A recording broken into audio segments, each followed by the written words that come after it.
everybody. Happy Monday and welcome back to the Joy Factor podcast by Grace Bible Church. I'm your host, Christie Garland, and today I am so excited to get to interview Ray and Dawn Durkee. Ray and Dawn have been attending Grace Bible Church for about the past 8 years. It was funny when I was talking to them before this. I asked them how long they've been coming for, and they measured it by the age of Arabella Humphreys. So if you know the Humphreys, they were like, since Ashley was pregnant with Arabella. So I thought that was really funny. So I'm estimating that to be around 8. But yeah, Ray and Dawn have such an incredible testimony of how they came from a place of just being in a lot of debt and financial struggle to being able to pay off over $120,000 worth of non-mortgage debt since that time. So I am so excited to get to hear their story today, get to hear how they managed to do that, and hopefully to be able to share some really helpful advice for all of us who are listening, who may be in the same boat with just struggling with our finances or with paying off debt or that kind of thing. So with that being said, welcome to the podcast. Thank you. Super excited to have you guys here today. We're glad to be here. Yeah. It's an honor. Yeah, so just kind of to get started, can you share with us a little bit of your background, just kind of where you're from, who you are, that kind of thing? Sure. Go ahead, Ray. Well, I grew up in Stowe, and I've got 9 brothers and sisters, and we had a family of 10. And so my parents were very frugal, and that's something that I apparently did not adopt. But but I can remember some things that were, things that were important, like going car shopping with mom and dad and stuff like that. And I can remember that those were very important things. And I don't believe my parents ever carried any debt. Wow. They were children of the Great Depression, so wow. They probably learned from that. Wow, that's amazing. Yeah. Well, so as we learned that we come together as couples with very different backgrounds, my dad was an attorney. Okay. I was the baby in the family. I was the only girl, and so I was incredibly spoiled. And, gifts were a big love language of my dad's, and that's how he showed his love, was giving big, extravagant gifts. So we come from extremely different backgrounds, and so that's just part of coming together and learning how to manipulate finances together is knowing that you're coming from really different financial backgrounds. Yes, absolutely. And now you guys have children? We do. Well. We do. Yeah. We are second marriage. I have 2 by my marriage. We have 1 by her previous marriage. Okay. And 5 grandchildren on my side. On your side, yeah. And one with her daughter. So Awesome. Yeah. That's so cool. Lots of family. And all of our grandkids are near, within 25 miles, and our children, and so Such a blessing. so we get to enjoy our family. Close by. That's awesome. So can you kind of share with us some of the circumstances that led to the start of your financial struggles? Yes. Well, one of the things is, again, I mentioned we're second marriage, so we were both going through our divorces and things like that, and some of the things how that impacts you financially. Certainly, before one household, one income, maybe a couple incomes, but now that's all split, and then there's some other things about spousal support, things like that. And so, that impacts you financially, and you try to figure out how to do things. And to be truthful, in my first relationship, we weren't very responsible with our money. We refinanced our house a couple times to take care of some desires, wants, and debts kind of things. So I was not responsible with finances even back then. So as we met at a divorce recovery workshop, Ray just said that he came with debt, but I was creating debt. I was recreating myself, going back to school to have a profession. And so while he was coming with debt and I didn't come with debt, I was creating debt with school loans. Right. So we were debt, and it just kept growing. Yeah. That's so difficult coming into a relationship like that. Absolutely. And starting with so many financial struggles, because I heard a statistic that money is one of the top issues in relationships that Absolutely lead to is. like divorce or lead to Absolutely struggles is. with your relationship. Absolutely is. And couple with that, the fact that we were trying to start a new relationship, we were spending money we didn't have, Right. going on dates. Right. And I had a new apartment, so he would bring me the gift of a microwave that he really had no business buying. And so we're trying to start this new dating relationship, but really had no money to be entering into something like that, or trying to impress one another, Right. or buy a new outfit so I can look nice on a date. There was no money for that. Right. And so we were, again, just being irresponsible and creating more debt. Yeah. So were there any like kind of key factors or events in that beginning stages of your relationship that you would advise other people to avoid when it comes to this? I mean, I feel like kind of what you were just saying. Well, I thought about that question from the first time we met, and I thought about it, and Ray and I have adopted a word that we've been using more this year, is intentional. And so we met at Divorce Recovery Workshop. And so we want people to be intentional in their marriage and work towards, towards a solid marriage. And you cannot just, use the word carefree or free spirit in Dave Ramsey. You can have a free spirit and have fun, but you have to be intentional about what you do and work towards your marriage. And part of that is dreaming and creating a financial plan together. And that has to be intentional. Right. You have to work towards that. Right. I love that word. That's so good. And so we would say, we want everybody to avoid going to Divorce Recovery Workshop. We don't want you to ever get there. And like you said, 52% of divorces have money issues in them. And I would say much more than that, because everything you do in life, your finances are involved, no matter what aspect of your life. And so, to say that only 52% of marriages are financially driven, I would say there's finances in every part of every issue of your marriage. So we don't want you to ever get there. Right. So let's avoid that, and let's work together to create a financial plan, and that allows you to dream and have options as a couple that you would not have otherwise. Absolutely. So how would you say being in that position of real financial struggle and debt affected like your mindset, your relationships, just kind of your general well-being? Well, let me quote a verse of the Bible, Proverbs 22:7. The rich rule over the poor, and the borrower becomes slave to the lender. And I was beginning to feel some of that slavery, because we kept, we were making minimum payments on our debt, and and increasing our debt, and things kept going on, and just growing and things like that. And so then you start playing the games. Okay, where's the one that's got 0% interest that I can transfer to? Now you've got to also look at when that deadline comes due, so you can transfer to something else, and this and that. Right. So it increases a lot of other pressure, a lot of stress as you keep trying to do that. Yeah. It kind of becomes consuming in your mind. Absolutely. Yeah. Yes. And one thing I didn't know was happening, and this can happen, is I was going to school. I was working and going to school, and he was handling the finances. So I didn't realize the stress and the pressure, because I just thought, okay, he's handling it. It's getting taken care of. But once we started Dave Ramsey, and he started feeling an unloading of pressure because we were creating a plan, he said, you had no idea how much stress and pressure I was under. And I didn't. Wow. I didn't realize it. And so I'm so grateful that we were able to turn the corner there. Yeah, absolutely. And I feel like life in general has so many like struggles and weights that you often feel like you're getting crushed under. And when you add finances on top of that, I feel like that could just break you. Yeah, absolutely.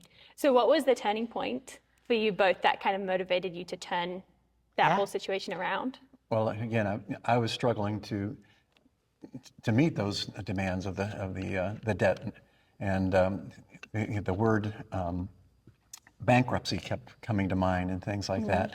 And but I guess part of my honor is I don't want to dump something on somebody else. I don't want the people that I owe debt to, I don't want that to didn't want that to happen. And so the church we were attending at the time, the church was having some financial struggles, and one of the things they did is they offered the financial peace class, so that some of the church attendees could take care of some of their own things, and maybe increase the tithing that was going on in their church. And that's one of the tenets of financial peace, is that right now you live like no one else, so someday you can live and give like no one else. Wow.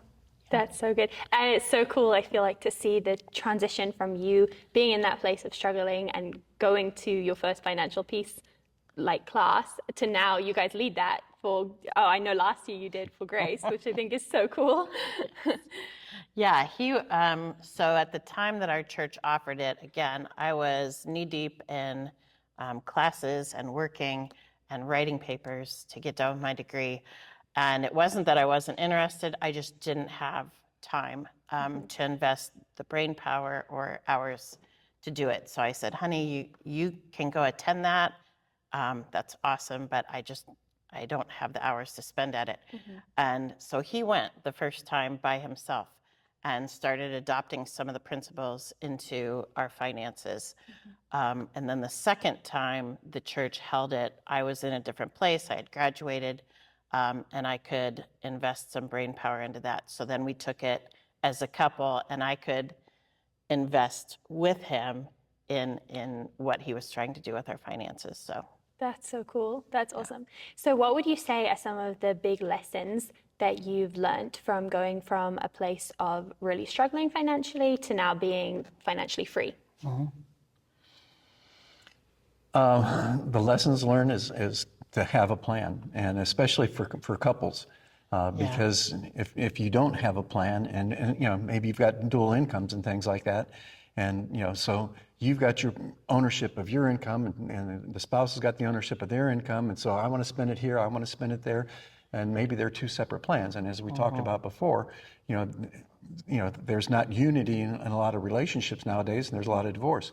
But the financial plan is another place of unity for husbands and wives to come together and work together and share the same goals and to continue that way. absolutely.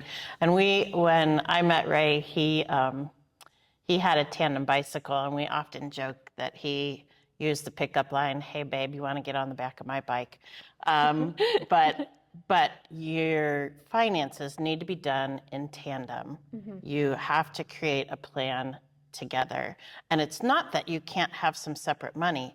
In our monthly budget, there's a line item that says Dawn's play money and Ray's play money. And so our budget includes... I love that you brought your budget with you. That's so cool. You're going to have to take us through that. Our budget includes individual money. It's not that every decision you make is together. I can go take my play money and do whatever I want with it per month. And really, there's no questions to be asked by him because we've each set aside individual money. But the budget, this piece of paper, is done monthly in tandem. We know where it's going. We tell our money where to go so we don't wonder where it went. Exactly. Prior to having a budget, a bill came, we just paid for it, something we wanted, we just paid for it and stuff like that. But now with the budget, you tell every dollar where to go. Yes. So some of it goes to pay the bills, some of it goes to do things we want to do, some of it goes to savings and so on and so forth. That's so good. Just like completely taking control. Absolutely. Every dollar has a place and a place to go. And sometimes through our monthly budget we have excess, and so that money is already assigned to go to savings. That's awesome. Yeah. That's so cool. But one thing, you asked what we learned. One thing we learned is that you can't keep doing the same thing and expecting a different outcome. And that's with anything in life. And so if you think you have a mindset of how you want to work your money and it's not working, be teachable. Say in humility, this hasn't been working. I need a new plan. And then be willing to learn and explore. And is there a better plan out there that we could adopt And certainly we've found that there is. Yeah. Yeah. So what specific strategies did you implement after you kind of came out of that time to achieve your financial freedom? Yeah. Well, of course, Ramsey has a set, it's called the 7 steps. And there are 7 steps. And I think in our culture, everybody does things very quickly. You've got air fryers to make things in 7 minutes. You can have a crispy tater tot, and everything. And you can ask Google any question and here it appears. Yes. But in Ramsey, there's 7 steps and you do them chronologically. You don't start step 2 until you're done with step 1. And so people need to know going in that, for us to get out of debt, that $120,000 you were talking about, it took over 10 years. Yeah. It was not instantaneous. You have to be diligent and continue to work at it. Of course, in our program, it's called Gazelle Intense. But the first step is creating a buffer. People use each paycheck and they just use every dollar and they don't create a buffer. So the very first step is to create a buffer, what we call an emergency fund. And that's for when your tire blows. You're not putting it on a credit card. It's for those emergencies in life that you're not expecting, and so you create more debt with that. So you create a little buffer zone, and then you start creating your budget. You create a financial plan, and then you start paying down the debt, because what Ray said was, you are slave to a lender. And you limit your life options when all your money is going to debt. Yeah. And one of the things we need to be cautious of is marketing. And I get it. There's people that make their incomes, their livelihoods off marketing. But they're just selling. And you look at the ads on TV and things like that. We've got to have this. We've got to have that. We've got to have this. We've got to have that. And no, you don't. And the other thing that you see a lot of times, you deserve this, you deserve that, you deserve that. If you don't have the money for it, maybe you don't deserve it. Yeah, I think especially in our age, and I've seen it a lot in my generation with like TikTok and Instagram. Now there's TikTok shop and Instagram shop, and there's so many trends and so many like, oh, you have to have this new outfit, you have to have these new shoes, you have to have this, otherwise you're like not cool or whatever, or you're not going to fit in with your friends. And it's so easy, you just click it and it will arrive at your doorstep. And it's so easy to fall into those trends, and then in a month no one cares about it anymore. You know what I mean? So I feel like so much money from people goes into places like that. And I think of it even as parents of adult children. You have to watch what you say to your adult kids, that you're not placing expectations on them.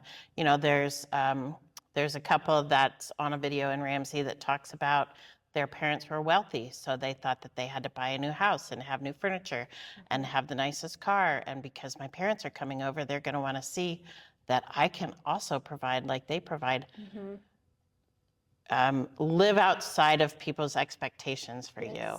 Yes. I would say to a young couple getting married, you do not need to get married, buy a house, have a baby, have a new car. Those are other people's expectations of you. Right. Live within your means and make decisions as a couple that you want your life to be. Right. And according to the Financial Peace Program, Dave Ramsey, most millionaires aren't living in these lavish houses and things like that. Yes. They're living in very, ranches down the street from you. Yes. And they're not looking to impress people. They're just looking to establish themselves and get to a point where they can live and feel comfortable. Yes. And give to the next generation and build a legacy for their family. And that doesn't mean leave them $1 million, but it means that they're not going to take on the debt of their parents. They're not going to have financial struggles that their parents have left them. Yes. So leaving a legacy can mean teaching your children how to manage their money correctly. Absolutely. Yeah, that's so good.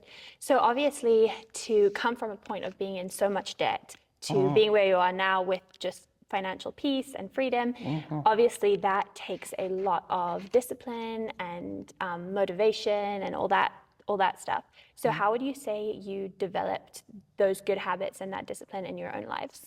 Yeah.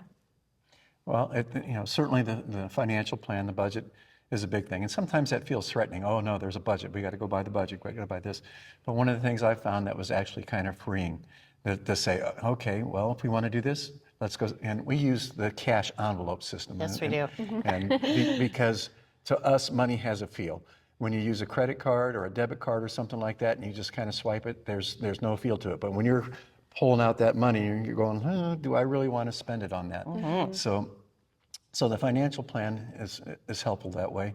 And it's, like I say, it's just kind of freeing to know that you have money there for certain things, and you don't have to think, where's this going to come from, and this and that kind of, so. Yeah. Absolutely. And I'll take that question two ways. One thing is a mindset that your money is not your own. The Bible said that God gives us everything we need. He gives us all good gifts. And so when you think of your finances, your income, as that you are just the steward of that income, it changes your mindset. When you say, this is my paycheck, I can do with it what I want, then you're going to have one mindset with your money. But when you say, this job that I have, these children that I have, this home that I have, this paycheck that I have, are all gifts of the Lord, and I'm going to use them accordingly. I'm just a steward of what He's given us. Then when you think of your purchases and what you do with your money, you think of it in a different mindset. And also when you start building a plan with your money and you start paying down your debt and you have created a budget that's on paper, you can see an end result. So we had $120,000 in debt, and that seems enormous, and like that it's the elephant that you can't even eat one bite at a time, but they have you put that into a calculator. It's called a debt snowball calculator, and it gives you an end date. And it says, if you pay this off in this time, using this calculator, here's your end date. And so it gives you a ray of hope. Yeah.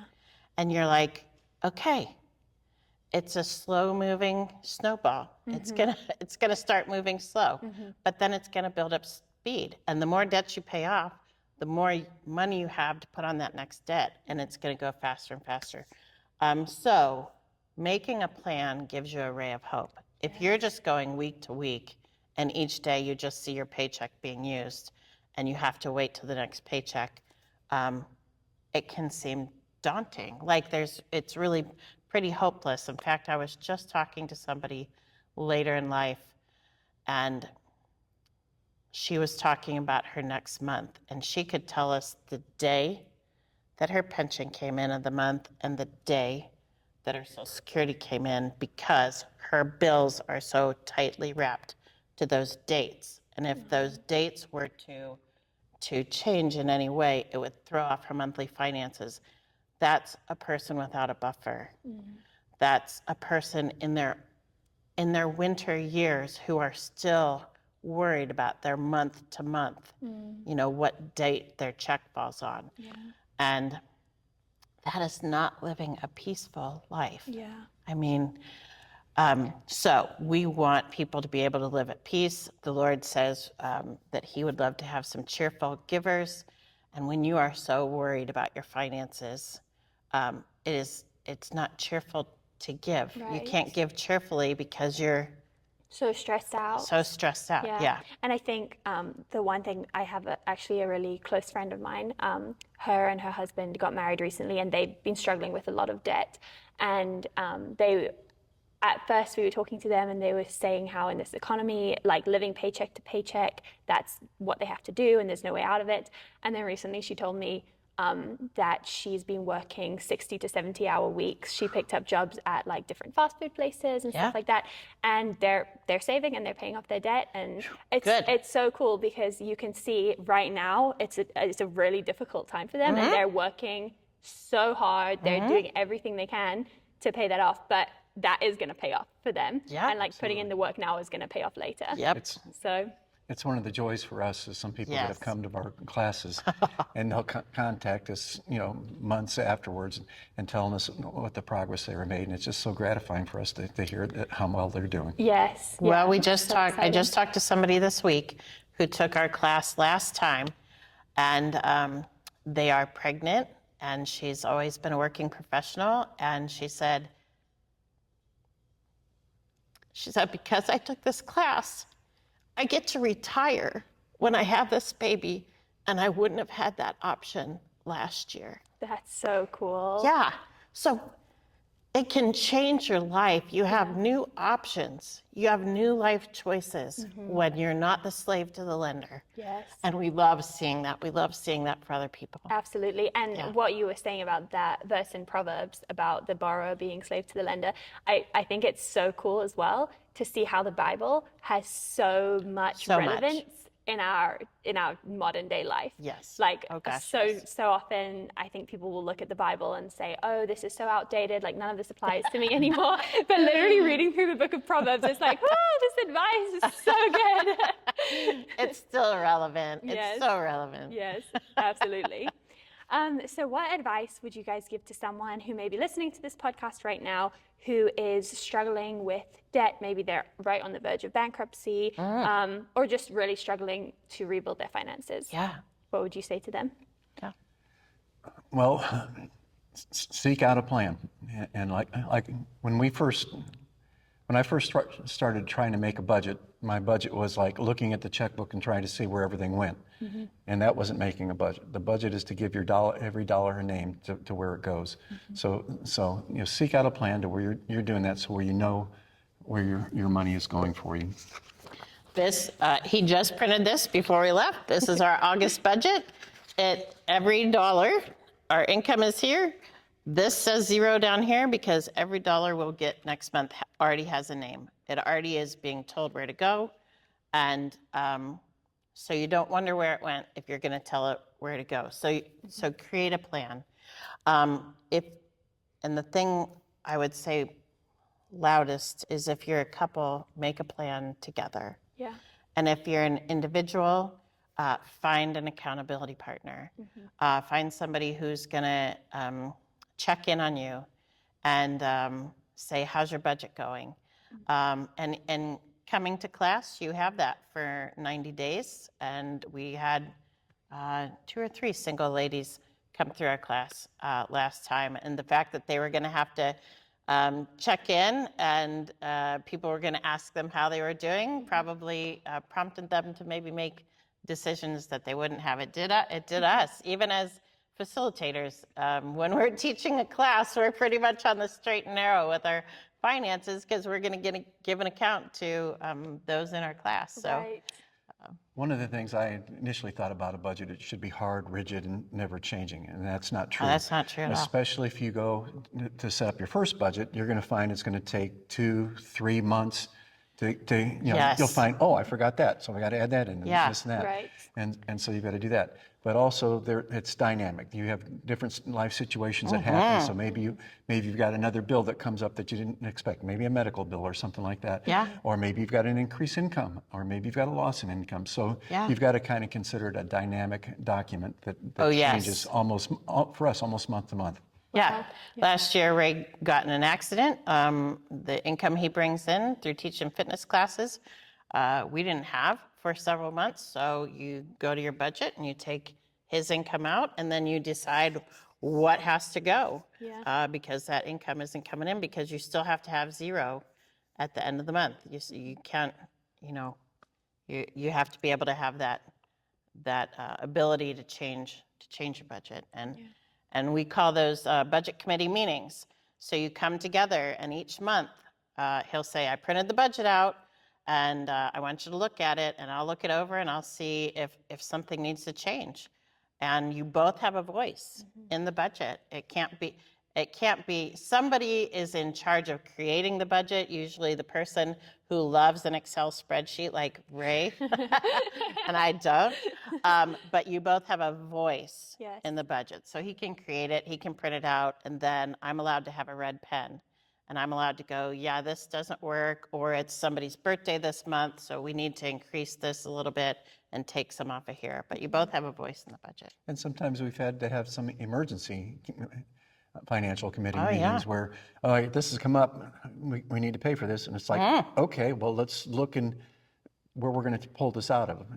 Something that might have some excess, or something that we might decide that we're not going to do that month so that we can meet this something that came up as kind of a little bit of an emergency. We just had a large car bill, and so you have to come together and go, okay, where's that coming from? Yeah. And I think even just what you were saying about being aware of where every dollar is going, in this day and age especially, is so important, because now everything is subscription based. So like you have Netflix, you have Hulu, you have any of those streaming services, even like your razors can come like subscription based, or like your shampoo or whatever. So sometimes things just keep showing up and you're like, oh, I didn't order that, but okay, it's fine. And then you don't realize like, oh, that was actually $15, or that was this much coming out of my account that I had no idea about. And creating a budget, actually, once you put it on paper, you're like, wow, we have 10 subscriptions to somewhere. Do we really need all those? You know, it lets you take a good look at what you're really spending your money on. And wow, I didn't know all that money went to there. Somewhere or another, we wound up having like 3 Netflix subscriptions. We did. Oh my God. I think he had subscribed and I had subscribed. And plus there was a fraudulent one. Oh no. Yeah. So, you know, coming together, you know, you even figure those things out. Like, whoops, what happened here? Yeah, that's definitely one of the things we struggle with as well, Mason and I, because we'll find like a show that we really want to watch, or a movie, but it's only on this one platform. So we're like, okay, we'll get the free trial for that. We'll do like the 7 days, we'll watch our movie, and then we'll cancel it. And then we just forget to cancel it. Yes. And then 3 months later, we're like, oh, we've been paying for this thing for like months, and we didn't even we haven't used it or anything. So. Yeah. Been there, done that. Yes, we have. Yeah. So what books or other resources could you recommend to anyone who is watching today, or who's listening, who wants to become financially free? Yeah. Well, one of them that I will recommend right away is the Bible, and you talked about that a little bit. And just I just Googled some statistics. They may not be 100% accurate, but the Bible has 500 verses about prayer and faith, and over 2,000 verses about money. Wow. And also something else that I read, that Jesus' parables, 40% of his parables had something to do with finances and money. Wow. So do you think it's important? Go to the Bible. Jesus obviously thought it was important. Yeah. So good. Bible. Obviously, the program that has worked for us, and so many testimonies that we can witness, has been the Ramsey program. Certainly there's other programs out there. I would say make sure that they don't want to take some of your money along the way to be involved in their program. I mean, there's an initial fee here to come to class, but you're not going to pay Ramsey down the road. So just make sure whatever program you get involved in there, it's not a fee-based program. Right. It's kind of like counterproductive. A little counterproductive. But one author specifically that I could recommend is Dave Ramsey has brought a psychologist on board, and I'm a social worker by career. I love to know why people do what they do, the psychology behind it. And I think Ramsey has decided that that's an important factor too, is so that people understand why they're spending, why they're saving, why they're making decisions out of fear regarding money. And so he's brought a psychologist on board. His name's John Delaney. So I would recommend any of his books that talk about the psychology of money. Yes. And the one thing I can say as well is, after our last conversation, I looked all these people up on like Instagram and Facebook, and they have all these social medias, which obviously it's not going to be the same as getting the program or reading the book, but there's a lot of helpful information that they just put out there for free. So I think that's really good as well. But yeah, thank you so much for coming here this morning. Thank you so much for sharing that. I know it was really helpful for me, and I feel like every time I talk to you guys, I leave feeling inspired to go like create our budget and get our finances under control.